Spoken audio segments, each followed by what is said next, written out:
much bigger than the first New York City Comic-Con I attended. Which one was that? That was 1964. That was the first one, and I was the first member. I paid my $1.50 and I got badge number 1.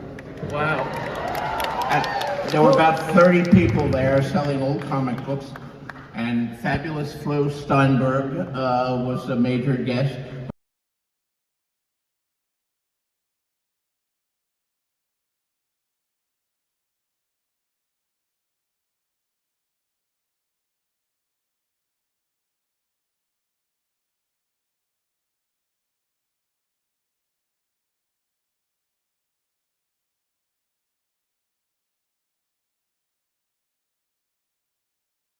Big and too expensive.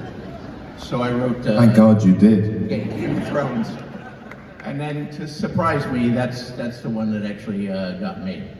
And then Duncan Egg came along a little later, a smaller thing for a series of anthologies that Robert Silverberg was editing. But that was a lot of fun too. I really loved. I still look at the Hedge Knight. That's what our first thing is. There are 3 existing Duncan Egg novellas, and the first one was The Hedge Knight. And you know, sometimes writing is a struggle, and sometimes it comes to you more easily than that.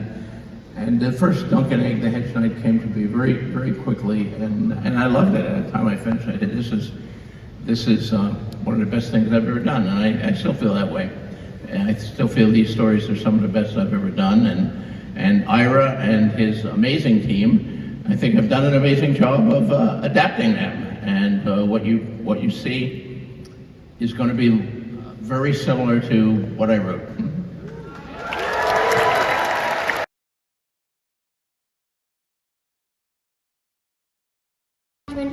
They said, oh, we're just going to do like a little audition, self-tape kind of thing. And then they showed me these photos, and they said, what's wrong with, there's something wrong with all these photos. And then I kept saying what was wrong with them, and then they got a picture of an egg. And then they said, you've got the job. And then I was like, what? No way. And then all my family rushed down, and my dog came, because she's a massive Game of Thrones fan. And it was a crazy moment. And then I realized I'm gonna have to shave all my hair off. And that was my next thought. And You looking forward to that, weren't you? no, I was really excited for that. And then the first thing I did is I had some scrambled eggs. Seems ominous. Yeah, it was an insane moment, and I'm really grateful for getting the job, and I'm grateful for the amazing story that George R.R. Martin wrote. You're here.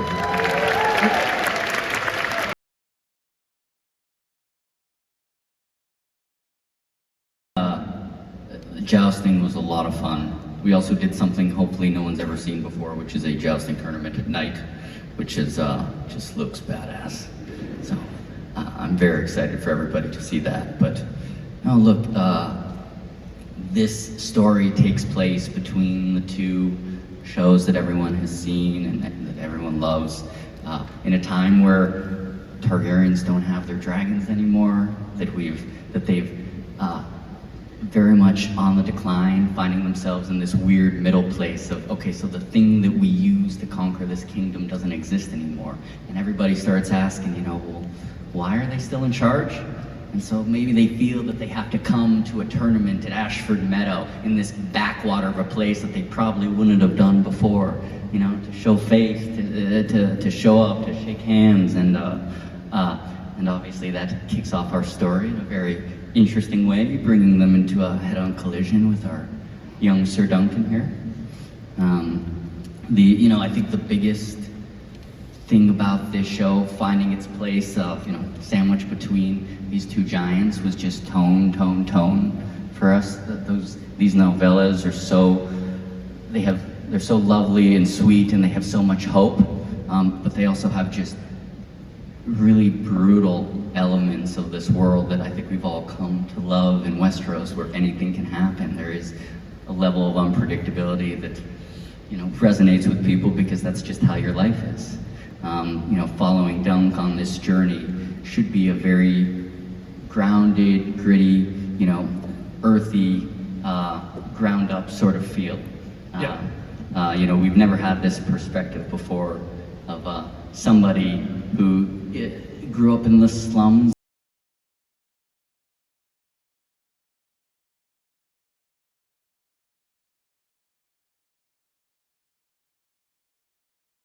Didn't quite work, so I went back to just showing it all through Dunk's viewpoint, and that gives you a particular flavor to these that I liked. I think there are some things that are going on that the reader is going to figure out before Dunk figures it out what's going on, and I think that's good. Egg may figure out these things ahead of Dunk a little. I don't know.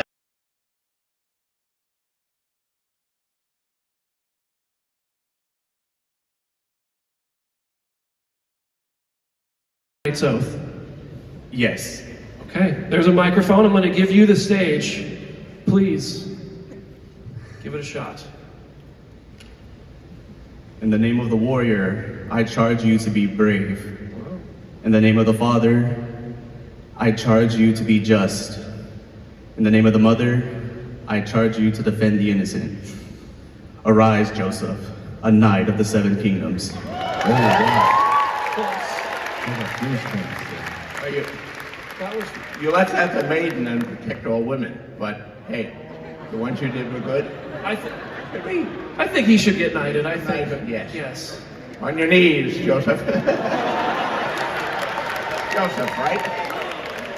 I charge you to do all of that. To arise, Sir Joseph, a knight of the seven kingdoms.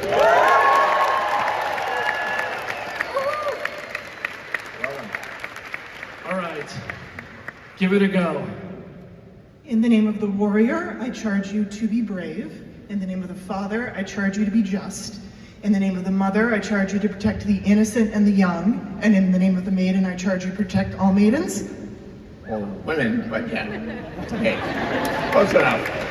And you are Catherine. Now, would you like to be Sir Catherine, or would you like to be the female name, you know, Lady Catherine or something like that? May I be sir? Be a sir? Certainly. Good enough for Brienne.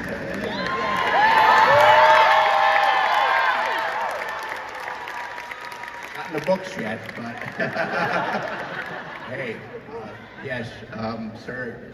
We're at a convention in it was Reno, and I was thinking, I didn't go out to the restaurants anymore, but I found 24-hour places, and I would send them out, and they would come back with food for the party, and I'm saying, I've dubbed like 200 people here in Reno.